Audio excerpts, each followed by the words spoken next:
विधाता होते हुए भी ब्रह्मा जी ने पूर्व काल में अपने पुत्रों को सृष्टि की उत्पत्ति के लिए कहा, तो वे सब इनकार करके तप करने को चल दिए। पुत्रों के इस व्यवहार पर ब्रह्मा जी को इतना क्रोध आया कि उनका मस्तक ब्रह्म तेज से जलने लगा, जिससे 11 रुद्र उत्पन्न हुए, जिनमें से एक का नाम कालाग्नि रुद्र है। ये रुद्र सृष्टि का संहार करने वाला है। ब्रह्मा जी ने पुनः सृष्टि रची। उनके दाएं कान से पुलस्त्य, बाएं कान से पुलह, दाएं नेत्र से अग्नि, बाएं नेत्र से क्रतु, नासिका के दाएं पुट से अराणी, बाएं पुट से अंगीरा, मुख से रुचि, बाएं भाग से भृगु और दाएं भाग से दक्ष, छाया से कर्दम, नाभि से पंचाशिख, वक्ष से विढु, कंठ देश से नारद, स्कंद से मरीचि, ग्रीवा से अपांतरत्मा, रसना से वशिष्ठ, अधरोष्ट से प्रचेता, वाम कुक्षी से हंस और दाएं कुक्षी से स्वयं यति उत्पन्न हुए। ब्रह्मा जी ने इन सब पुत्रों को सृष्टि उत्पत्ति का आदेश दिया, जिसे सुनकर नारद जी बोले, हे पितामह, आपने हमसे ज्येष्ठ सनकादि को विवाह करके सृष्टि उत्पन्न करने के लिए विवश क्यों नहीं किया? आप स्वयं समर्थ होते हुए भी तप में क्यों प्रवृत्त हो रहे? स्वयं सृष्टि रचना क्यों नहीं करते? ये कहाँ का न्याय है कि पिता अपने पुत्रों में से किसी को अमृत यानी तप प्रदान करे और किसी को विषपान यानी संसारी बनने को विवश करे? पिताजी, आप जानते हैं कि अत्यंत निम्न और भयंकर इस संसार सागर में एक बार गिरने के बाद करोड़ों कल्पों के व्यतीत हो जाने पर भी निस्तार नहीं होता। सभी कष्टों, संकटों, बाधाओं तथा आपत्तियों से निस्तार का एकमात्र एवं अमोघ, कभी व्यर्थ न जाने वाला उपाय कृपा निधान पुरुषोत्तम श्री नारायण की भक्ति एवं उनकी शरणागति है।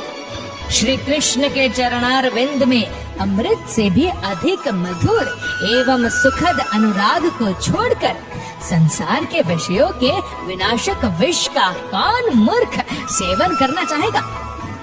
इतना सुनने के बाद ब्रह्मा जी इतने अधिक क्षुब्ध हो गए कि वे नारद जी के वक्तव्य को अपनी अवज्ञा समझते हुए संयम न रख सके और शाप देते हुए बोले, नारद, तुमने मेरी अवज्ञा की है, फल स्वरूप तुम्हारे ज्ञान का लोप हो जाएगा और तुम नाना योनियों में उत्पन्न होकर लंपट, कामी, घोर श्रृंगारी ही नहीं अपितु श्रृंगार में मधुक वाक, मीठी वाणी बोलने वाला किन्नर और किसी योनि में दाती पुत्र बनोगे। अंत में वैष्णवों के संग और भगवान श्री कृष्ण की कृपा के फल स्वरूप पुनः मेरे पुत्र बनोगे और मैं तुम्हें उस समय पुनः पुरातन ज्ञान प्रदान करूंगा। इस समय तो तुम मेरे शाप से नष्ट हुए ज्ञान के साथ पतन को प्राप्त करो। नारद जी को यह शाप देकर ब्रह्मा जी मौन हो गए। नारद जी ने रोते हुए पितामह से प्रार्थना की, जगत गुरु, महातपस्वी तथा जगत के रचयिता के लिए इस प्रकार का क्रोध शोभनीय नहीं है। कुमार्गामी पुत्र का पिता द्वारा त्याग और शाप तो समझ में आता है, परंतु तपस्वी एवं आत्म कल्याण के इच्छुक पुत्र को शाप देने का क्या औचित्य है? अच्छा, आपके मन में जो आया आपने कह दिया।